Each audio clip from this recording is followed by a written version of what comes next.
എത്ര കാലമായി ഈ തടി ചുമക്കാൻ തുടങ്ങിയിട്ട്? 23 വർഷം. വിജയകരമായി 21 ബേസിലെ സമ്മതിക്കണം അല്ലേ?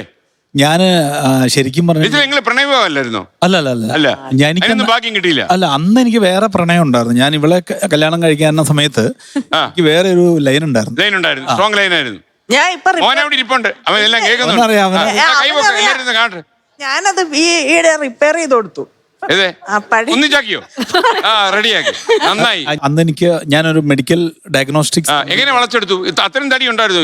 ഈ തടി അല്ല, ഈ തടിയൊന്നും അന്നില്ല. ഞാൻ ചെറുപ്പം മുതലേ ഈ പാട്ട് പാടുമായിരുന്നു. പള്ളിയിലെ ഗായക സംഘത്തിൽ ഇപ്പൊ 44 വർഷമായിട്ട് പാട്ട് പഠിപ്പിക്കുന്ന ആളും പാടുന്ന ആളൊക്കെയാണ്.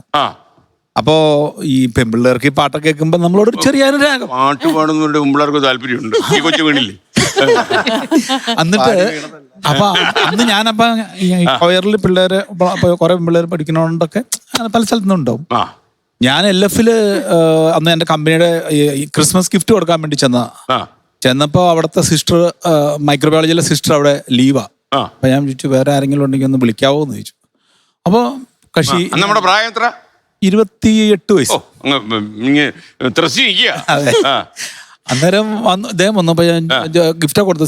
വീട്ടിൽ പുററിഞ്ഞിരിക്കുകയാണോ? പിന്നെ അന്ന് അതല്ല സാറേ, 6 പെണ്ണ് കണ്ടു. 6 പെണ്ണ് കണ്ടു. അവര് എന്നെ കണ്ടിട്ട് പേടിച്ചിട്ട് പലരും, അവർക്ക് വിവരമുണ്ട്, അവർക്ക് മനസ്സിലായി. പക്ഷെ ഇപ്പൊ തിരിച്ചാ അല്ല. ഈ എന്നിട്ട് ഈ ഒരു കാമുകി ഉണ്ടായിരുന്നു പറഞ്ഞല്ലോ, അത് ഏത് വഴിക്ക് പോയി? അയ്യോ, അത് പറയണോ? പറയണം. ഒരു വീട്ടിൽ നിന്ന് കേൾക്കുമായിരിക്കും. ഞങ്ങളുടെ അത് ഇൻസിഡന്റ് ഒന്നും പറയരുത്. ആരാന്ന് മനസ്സിലാക്കി എടുക്കരുത്. ഞാന് അതിന് എന്റെ ഇദ്ദേഹത്തിനെ കല്യാണം കഴിച്ച് അപ്പൊ ഞാൻ ഏത് വഴി പോയെന്ന് ആദ്യം പറ. എന്റെ ഫാദറിന്റെ ജ്യേഷ്ഠൻ, എന്റെ ഫാദറിന്റെ ചേട്ടനോട് ഞാൻ തേച്ചോ? ഞാൻ തേച്ചു. നമ്മളെ തേച്ച്.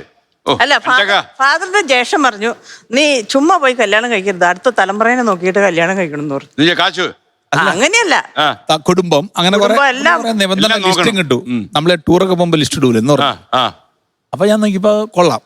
ഞാൻ നോക്കിയപ്പോ എന്നാ പിന്നെ ഇതിങ്ങനെ കിടക്കട്ടെ എന്ന് വെച്ചു. കുറെ ഉണ്ട്, അപ്പൊ ആ കൂടെ അതും കിടക്കട്ടെ എന്ന് വെച്ചു. അത് കഴിഞ്ഞിട്ട് അന്നേരമാണ് ഇങ്ങനെ എനിക്ക് കല്യാണാലോചന കൊണ്ടുപിടിച്ചിരുന്നപ്പോ ഞാൻ പറഞ്ഞു, ഇന്നൊരു പെണ്ണിനെ ഞാൻ നേരത്തെ അന്ന് ഞാൻ ഇവിടെ കണ്ടിട്ട് 1 വർഷം മുമ്പാ ഒരു പെണ്ണിനെ ഞാൻ LF കണ്ടിരുന്നു. അന്വേഷിക്കാൻ പറഞ്ഞു. ഞാനൊന്ന് ചെന്നൈയില്ല, ഞാൻ നേരെ ചെന്നൈക്ക് പോയി. അത് കഴിഞ്ഞ് എൻ്റെ അമ്മച്ചിയുടെ ആങ്ങളുടെ മോള് അന്നേരം ഇവിടെ പഠിപ്പിക്കുന്നുണ്ട്. ഇവിടെ അവള് ചെന്ന് കണ്ട് നല്ല. അപ്പൊ എൻ്റെ അപ്പം പഠിപ്പിക്കുന്ന സ്കൂളിലെ അധ്യാപകന്റെ ഫാമിലി അവര്. അങ്ങനെ സംഗതി പടയെന്ന് ഉറച്ചു. അത് കഴിഞ്ഞിട്ട് വേറെ ഇൻസിഡന്റ് ഉണ്ടായി സാറേ. ഞാന് പെണ്ണെ കണ്ടു. ഇവക്ക് 6 ആന്റിമാരുണ്ട്. ഈ 6 പേരും കൂടി എന്നെ അങ്ങ് റാഗ് ചെയ്തു. എന്നെ അങ്ങോട്ട് അവിടെ ഇട്ട് അങ്ങോട്ട് തോന്നി കാണും. എന്നിട്ട് എന്നോട് പറഞ്ഞു കദളി വാഴത്തോട്ടത്തിൽ സംസാരിച്ചോളാന്നൊക്കെ പറഞ്ഞ് ഞാൻ കദളി വാഴത്തോട്ടത്തിലേക്ക് കൊണ്ടുപോയി.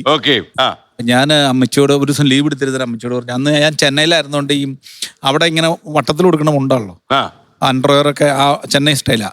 ഞാൻ അമ്മച്ചിയോട് പറഞ്ഞു, അമ്മച്ചി ഞാൻ പശുവിനെ താഴേക്ക് മാറ്റി കെട്ടാം എന്നൊക്കെ പറഞ്ഞ് ഞാൻ അമ്മച്ചിനെ പറ്റിച്ച് പശുവിനെ മേടിച്ചിട്ട് താഴേക്ക് പോയി, പറമ്പിന്റെ താഴേക്ക് പോയി. എന്നിട്ട് ഞാൻ എൻ്റെ സുഹൃത്തിനോട് വരാൻ പറഞ്ഞിട്ട് ഞാൻ വണ്ടി വിളിച്ചു ഇവളെ കാണാനായിട്ട് നേരെ LF-ലേക്ക് വിട്ടു. അപ്പൊ എനിക്ക് ഈ നിക്കർ ലിറ്റിൽ ഫ്ലവർ ആശുപത്രി ചിലപ്പോ എന്നിട്ട് ഞാൻ അവിടെ ചെന്ന് പോണ വഴിക്ക് ഞാനൊരു മുണ്ട് മേടിച്ചു സാറേ. മുണ്ട് മേടിച്ചിട്ട് ഞാൻ പെരുമ്പാവൂരിന്നൊരു മുണ്ട് വാങ്ങിയിട്ട് ഞാൻ ആ കാറിൻ്റെ അകത്ത് തന്നെ ഇരുന്ന് കൊടുത്തു. ഞാൻ അങ്കമാലി. അപ്പൊ ഇവള് അവിടെ നോക്കിയപ്പോണ്ട് എൻ്റെ ഈ കസനുണ്ട്.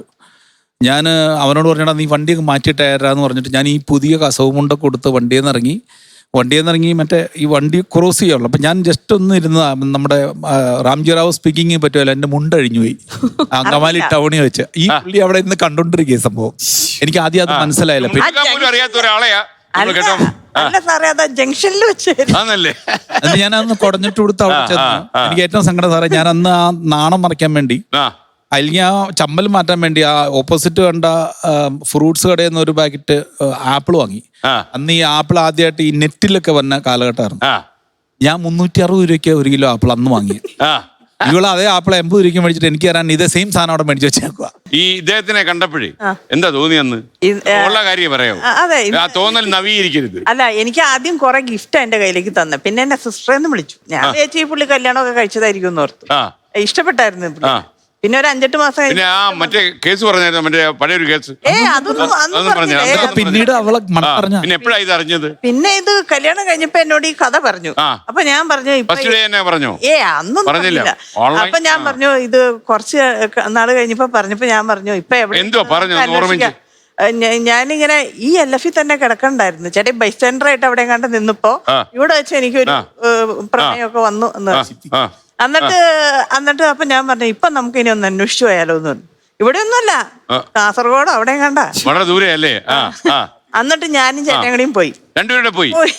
പുള്ളിക്കാരി ഫ്രീ ആയിട്ട് നിൽക്കുക. കാരണം ഹസ്ബൻഡിനെയും മക്കളെയൊക്കെ ഉപേക്ഷിച്ച് ഫ്രീ ആയിട്ട് നിൽക്കുക. പുള്ളിക്കാരി ഡിവോഴ്സ് ആയിട്ടിരിക്കുക. അപ്പൊ ഞാൻ പറഞ്ഞു പോണ്ട, ഇനി അന്വേഷിക്കണ്ടെന്ന്. ഇനി അന്വേഷിച്ച് കഴിഞ്ഞാൽ വീട്ടിൽ ഒരാളുടെ കാണും. പിന്നെ പോയിട്ടില്ല. നന്നായി. അത് ഇനിയിപ്പോ അങ്ങോട്ട് പോകണ്ട കേട്ടോ. അല്ലെ ഞാൻ ചോദിക്കുന്നത്, ആർക്ക് കരുത്തായി? ഞാനായിരുന്നു ഈ പുള്ളിക്ക് കരുത്ത്. മറ്റേ സാറിന് അറിയാലോ, മറ്റേ നമ്മുടെ വെറുതെ അല്ല ഭാര്യയില്.